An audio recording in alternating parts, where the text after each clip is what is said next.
Le 10 avril prochain, le Parti libéral tiendra une convention dans le comté de Roberval pour se choisir un candidat. Nous accueillons ce soir un de ces candidats, M. Paulo Spence. M. Spence, bonsoir. Bonsoir, M. Talbot. M. Spence, qu'est-ce qui fait que vous avez décidé en 88 de vous lancer en politique? Bon, il reste que la politique, c'est un cheminement qui se fait ça, au fil des années par ton implication dans le milieu de différentes façons. Et puis qui vient à un moment donné, ton intérêt à t'impliquer davantage. Alors, ce qui fait qu'aujourd'hui, je me présente à l'investiture du parti, c'est ma plus grande disponibilité, en fait. Et ensuite de ça, mon intérêt à travailler pour les gens du comté Roberval. M. Spence, pourquoi avoir choisi le Parti libéral en 88 alors que vous êtes descendant d'une famille unioniste reconnue? Est-ce qu'il faudrait, M. Talbot, que je me présente unioniste? Donc, je pense qu'il n'en reste pas. Quand le Parti de l'Union nationale, en fait, s'est effrité, si on peut employer le terme, là, parce qu'il n'en reste pas beaucoup, moi, j'ai adhéré au Parti libéral dans le milieu des années 70, parce que M. Robert Lamontagne était là. Puis je me rappellerai toujours, quand je suis arrivé avec un de mes frères puis ma sœur au comité à Robert, il y avait feu Marcel Auclair qui nous avait reçus à Brouwer, puis il dit, ici, il n'y a pas de couleur politique, on accepte seulement que les gens qui veulent travailler. Puis ça m'a toujours resté, d'avoir cette façon-là qu'il nous avait reçus. J'aime les politiques du parti. Le premier ministre à l'heure actuelle est un homme de classe, c'est un homme qui contrôle très bien son parti, très bien son personnel. Les grands projets du parti me sourient grandement parce qu'en fait, quand on parle du développement de la phase 2 de la baie James, il n'y a pas de cachette, il va falloir en ressortir le maximum. Puis c'est pas un mal d'avoir été unioniste parce que, en fait, je me rappelle quand Maître Robert Lamontagne s'est présenté en 70, il arrivait de l'Union nationale. Puis, si je ne me trompe pas, il a été un excellent député pour nous autres, pour notre milieu, puis pour le comté Roberval. Alors, je pense que je te pourrais me demander si ce n'est pas une qualité. Quand on prend l'exemple de nos prédécesseurs. Au cours de ces années-là, les dernières années, surtout la dernière élection, on vous dit même que vous avez voté péquiste, que vous avez voté pour Michel Gauthier. C'est-tu un blâme? Non. Non, je pense qu'il n'y a pas de cachette.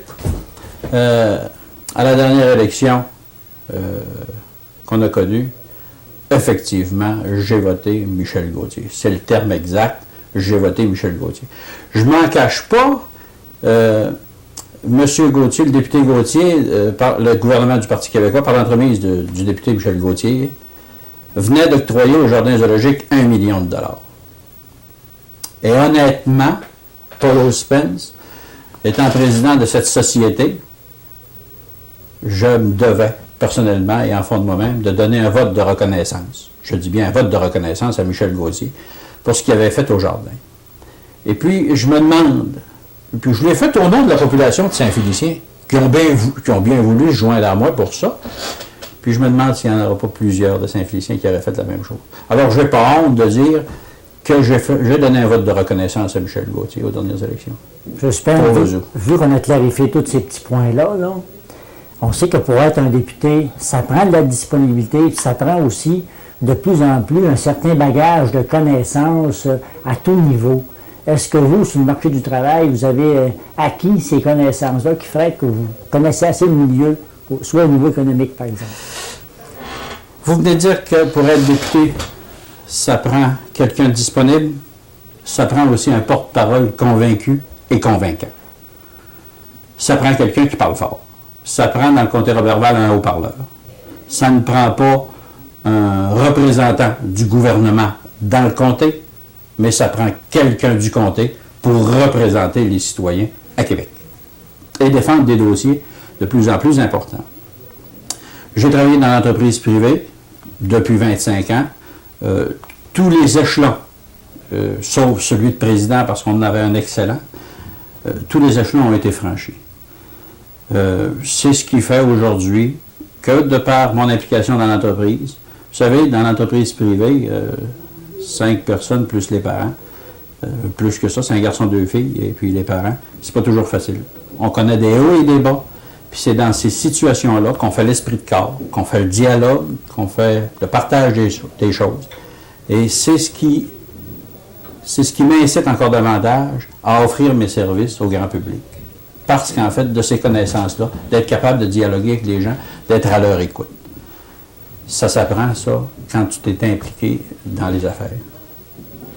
Au niveau social, est-ce qu'on peut dire que Paul Spence a une connaissance assez importante, assez grande au niveau social de ce qui se passe dans son milieu pour être vraiment le porte-parole, le haut-parleur que vous voulez être? Oui, j'ai toujours été impliqué. J'ai commencé à l'âge de 18 ans à Dolbeau à m'impliquer au niveau social. Et c'est pour ça que tantôt, je vous disais, M. Talbot, que tu ne vas pas en politique du jour au lendemain. Il faut que tu t'impliques dans ton milieu de différentes façons. Le niveau social est une façon excellente, en fait. Et j'ai été impliqué à Dolbeau. Quand je suis arrivé à Saint-Félicien en 65, on s'est affairé, parce qu'on avait connu un désastre à Dolbeau, on s'est affairé à reconstruire l'entreprise.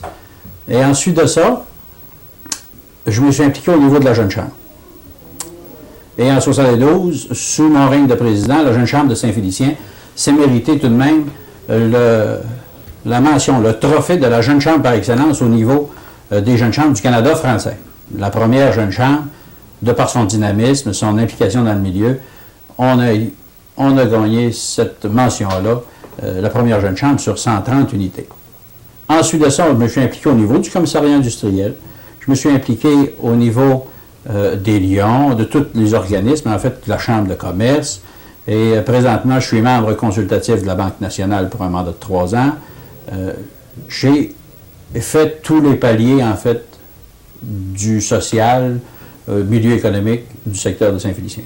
Vous avez parlé de plusieurs associations dans lesquelles vous avez milité, mais il y a le Jardin zoologique aussi qu'il ne faudrait pas oublier, dans lequel vous avez été président et qui a vécu des périodes difficiles et qui a eu un nouvel élan. Est-ce qu'on pourrait parler un petit peu de ce passage-là au niveau du jardin? Ça a été le passage au Jardin zoologique, ça a été le passage le plus bénéfique de ma carrière. Ça, je dois le dire, je dois l'admettre. On a connu des hauts et des bas. Par contre, aujourd'hui, on peut dire, chapeau, on a réussi. Quand les gens du conseil d'administration m'ont offert la présidence du jardin, je savais, prime abord, que ce serait un dossier très difficile. Parce que c'était 25 ans d'histoire, c'était 24 ans dans le temps, 24 ans d'histoire, où tout le monde avait fait tout le possible pour survivre. Et il fallait qu'on ait une période de transition entre l'entreprise, qui était le jardin, administré hebdomadairement, et passer ça à l'entreprise, la PME, parce qu'en fait, on avait 2 millions de chiffres d'affaires. Alors, c'était une période de transition qui a été difficile. On a eu une réaction du chaud au froid, puis graduellement, on est entré en matière. On a instauré une nouvelle structure administrative, une nouvelle structure de marketing, une nouvelle structure d'administration avec tous les nouveaux procédés qu'on a aujourd'hui, l'informatique, alors pour aider les gens en place à assurer une saine administration. Ça n'a pas été facile parce qu'on demandait de faire dans 2 ans ce qui avait été construit pendant 24 ans. Maintenant, les résultats sont là. Les résultats des choses qu'on a mis en marche, on vient d'avoir le résultat avec la fin de la dernière année où le jardin a été rénové. C'est un peu comme un bateau. Le capitaine a pris la direction du bateau. Le bateau allait à la dérive. Les gens l'ont placé. Quand le capitaine, qui est le dernier sorti du bateau, en fait, on venait avec l'unité régionale. J'étais président de la campagne de levée de fonds.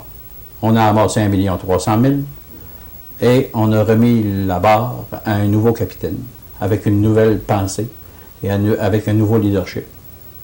Puis je pense que le zoo, c'est ce qui manquait en fait à mes connaissances. Je connaissais le domaine de l'agroalimentaire parce que ça faisait 30 ans qu'on était en alimentation.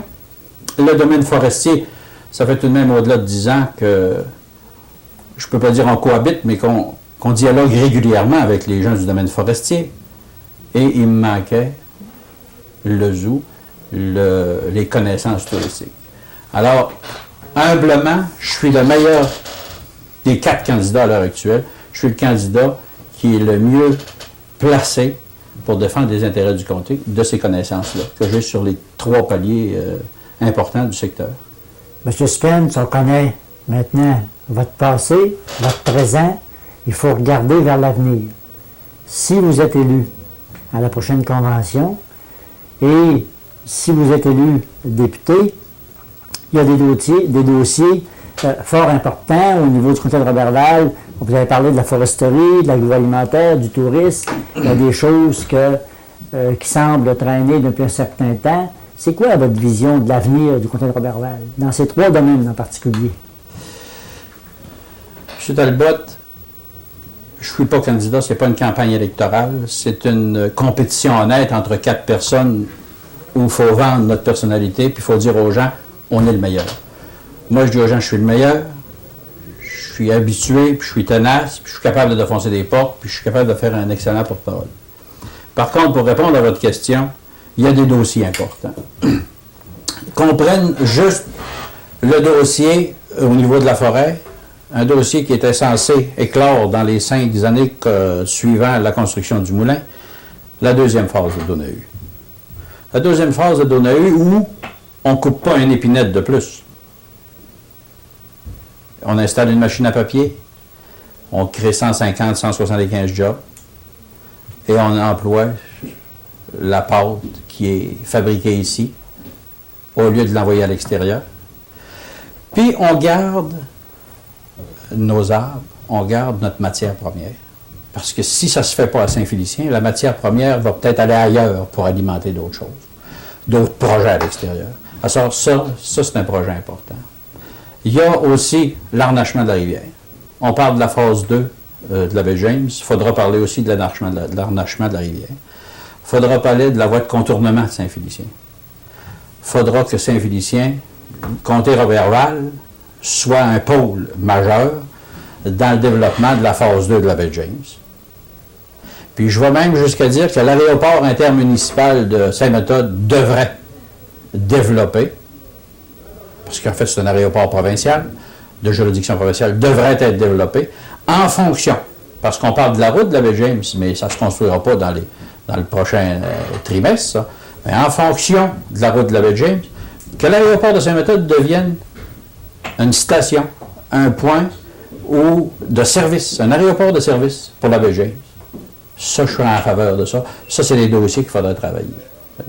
Il y a des gens qui sont mandatés dans chacun des milieux pour apporter puis faire des dossiers. Puis c'est ces choses-là qu'il va falloir patronner à Québec. Ça, c'est votre point de vue au niveau de la foresterie, au niveau des aéroports, au niveau touristique. Est-ce qu'il n'y aura pas quelque chose de mieux ou d'encore de plus important à emmener pour le secteur ou à développer? Il faudrait peut-être développer, M. Talbot, alentour de Saint-Félicien ou du zoo. En fait, le zoo a été reconnu, ça on l'a crié sur les toits, a été reconnu comme le pôle majeur touristique dans la région du Saguenay-Lac-Saint-Jean. Il y a quelque chose à faire encore pour le jardin.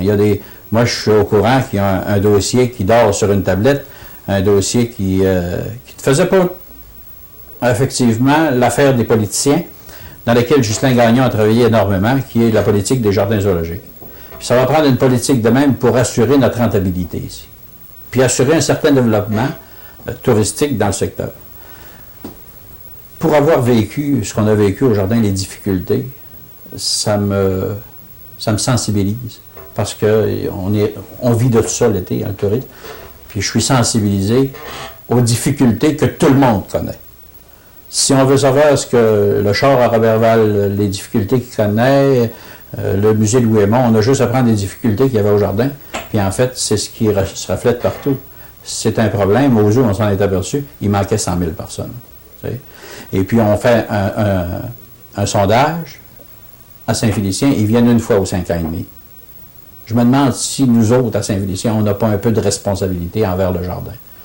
Tu sais, quand tu y vas une fois par 5 ans et demi, si on allait une fois aux 3 ans, c'est à nous autres, ça. Tu sais. Si on allait chez nous une fois aux 3 ans, peut-être qu'on n'aurait pas ces problèmes-là qu'on vit au jardin. M. Spence, si on regardait les d'autres secteurs, par exemple, comme Normandin, La Dorée, quelle est votre vision du développement dans ces secteurs-là? Si on parle du secteur de la Dorée, il faudrait peut-être consolider ce qu'ils ont au niveau touristique, là, avec le Moulin des Pionniers, puis des autres projets. Puis aussi, ils ont un certain rapprochement sur un dossier avec Normandin. Pour ce qui est de Normandin, il y a toujours le dossier de la pépinière. Il faut consolider ça, peut-être à essayer de développer davantage la pépinière. On sait qu'au niveau du bois, ils ont des nouvelles lois, il va falloir que les forestiers fassent de la plantation. Il y a également, avec l'aide du fédéral, mais il y a toujours un côté provincial dans le domaine de la ferme expérimentale. L'Université du Québec à Chicoutimi, sur certaines études qui pourraient se faire, là, même au niveau du Bleuet, à la ferme expérimentale, puis le dossier du pont. Le dossier du pont qui relie la Dorée au secteur nord. Ça, je sais que c'est un dossier à laquelle les gens de Normandin tiennent énormément. Et c'est un dossier pour les gens du secteur nord où je pense que je vais crier bien fort. Quel pourrait être l'avantage, par exemple, pour ce secteur-là d'avoir un pont? Quand on prend les gens de ce secteur-là qui s'en vont travailler chez chemin de Chibougamau puis qui sont obligés de faire 55 000 allers-retours, même pas allers-retours, 55 000 pour aller travailler sur le chemin de Chibougamau ou pour aller à Chibougamau par affaire, je pense que ça n'a pas de maudit bon sens. Excusez l'expression, mais ça n'a pas d'allure. Moi, je l'ai vécu, cette expérience-là, au début des années 60, quand on restait à Dolbeau, puis 3 fois par semaine, il fallait faire le grand tour.